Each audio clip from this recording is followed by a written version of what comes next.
giornata di beneficenza e anche divertimento, direi insieme. Io sono Cesare Adolfo, sono sindaco di Pieve Libera e ho il piacere di partecipare a questa manifestazione. Parteciperò anche alla premiazione di chi ha vinto questa competizione. Grazie a tutti i rappresentanti della società. Io sono davvero contento di essere qui questa sera e di potervi portare il ringraziamento più caloroso da parte del Fondo Malattie Renali del Bambino. Sono doppiamente contento perché, come ha già anticipato il signor Sindaco, questo è un anno particolare per il Fondo Malattie Renali del Bambino, è l'anno del 40° anniversario. La nostra storia inizia nel 1977, quando la professoressa Rosanna Guzmán, che qualcuno di voi deve essere conosciuto, sentito nominare uno dei primari storici, uno dei fondatori della nefrologia pediatrica in Italia, un centro per la disciplina che studia e cura le malattie renali dei bambini, ed è l'idea di creare un'associazione che fosse un supporto al reparto di nefrologia che allora si stava sviluppando, nefrologia e dialisi. Ricordo che la prima ma sono cassette da più di 100 euro, ragazzi, le apportate.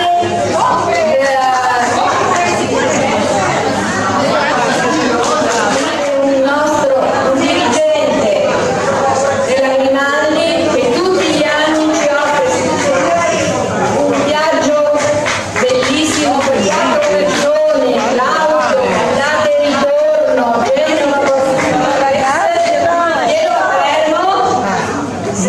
devo dire anche una cosa che mi hanno detto qui le ragazze che mi ha commosso.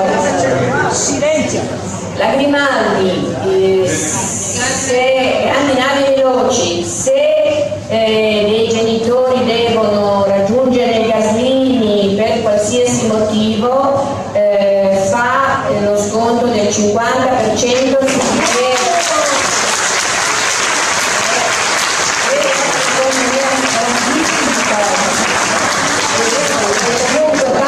ai nomi dei vincitori che sono Alba e Angela.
sicuro, non preoccupate, devo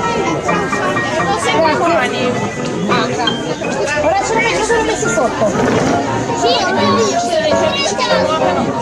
138.